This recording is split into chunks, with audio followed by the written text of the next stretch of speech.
Hello everyone, welcome to Anubai Study Facts. Today we are going to discuss about work and energies numerical. आज हम बात करेंगे work और energy के बारे में, उसके न्यूमेरिकल्स की।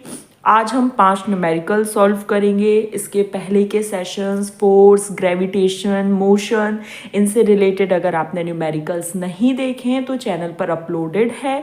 अलग से फिजिक्स के नाम से एक प्लेलिस्ट बना दी गई है, बायोलॉजी के नाम से एक प्लेलिस्ट बना दी गई है। तो अगर आप लोग वर्क 2 की तैयारी कर रहे हैं, EMRS की तैयारी कर रहे हैं, CTET पेपर 2 जिसमें साइंस से रिलेटेड क्वेश्चंस आते हैं, अगर आप उसकी तैयारी कर रहे हैं तो ये सेशन आप लोग के लिए बहुत ज़्यादा हेल्पफुल होने वाला है। तो चलिए फिर आज का सेशन हम शुरू करते हैं।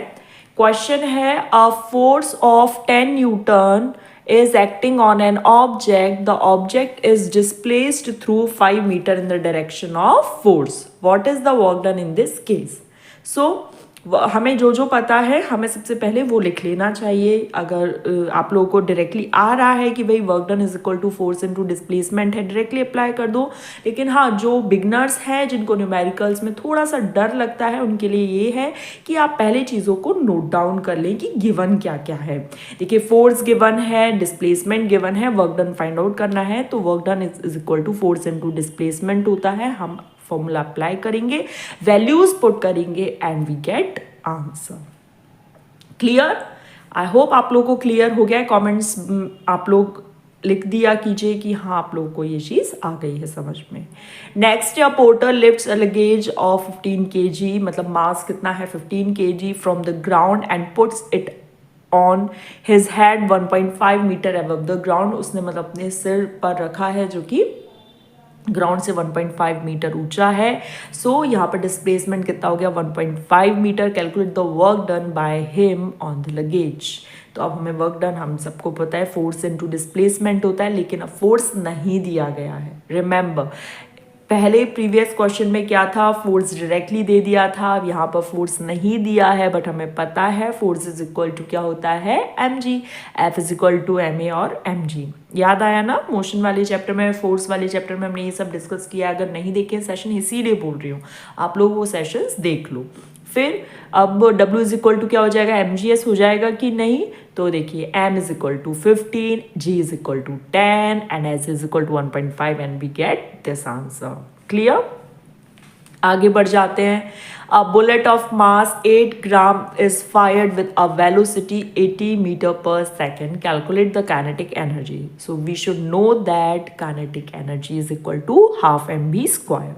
यस, अब ग्राम में दिया है, यहाँ मीटर में है, तो अब हमें ये चीज़ चेंज करनी है। ग्राम को किस में चेंज करना पड़ेगा, किलोग्राम में। यूनिट बहुत याद रखिएगा अच्छे से कि भाई यूनिट किस में क्या चेंज करनी होती है। जो भी चीज़ें गिवन है हम यहाँ पर लिख देंगे। मास कितना है 8 ग्राम और किलोग्राम में चेंज करना होता है, तो हमने किलोग्राम में चेंज कर दिया। वेलोसिटी 80 मीटर है, kinetic energy half mv²। Values को पुट करेंगे और हमारा आंसर आ जाएगा।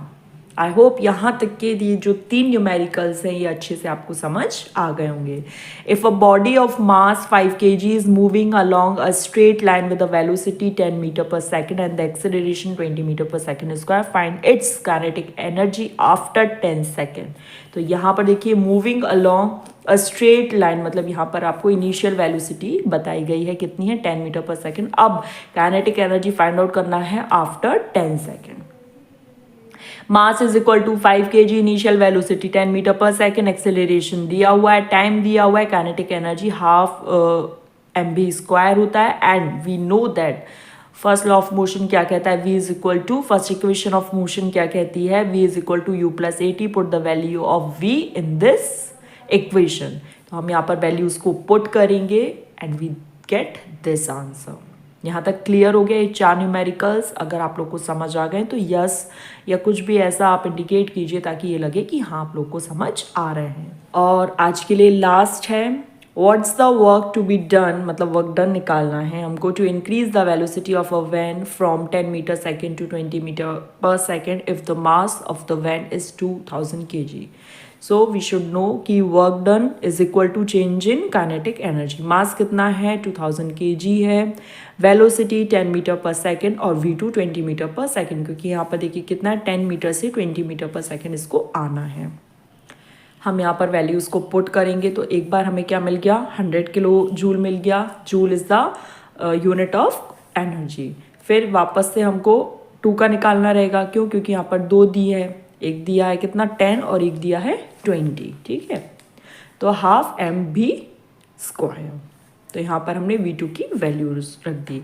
अब हमें पता है work done is equal to क्या होता है, चेंज इन काइनेटिक एनर्जी. जो काइनेटिक एनर्जी में चेंज आएगा वो किसके इक्वल होगा, किए गए काम के. तो work done is equal to change in kinetic energy. तो कितना आ गया, 400 माइनस 100, तो 300 किलो जूल. तो गाइज यहाँ पर हमारा सेशन कंप्लीट हुआ. आई होप आप लोग को ये सेशन पसंद आया. पसंद आया तो आप लाइक शेयर कर सकते हैं. 5 क्वेश्चन हम लोग डेली के यहाँ पर डिस्कस करते हैं और आप लोग को सेशंस पसंद आ रहे हैं तो आप प्लीज़ लाइक शेयर करें. MPTET work 2 EMRS CTET paper 2 के लिए सेशन बहुत ज़्यादा हेल्पफुल रहने वाले हैं. चलिए फिर हम नेक्स्ट सेशन में मिलेंगे. Thanks for watching this video.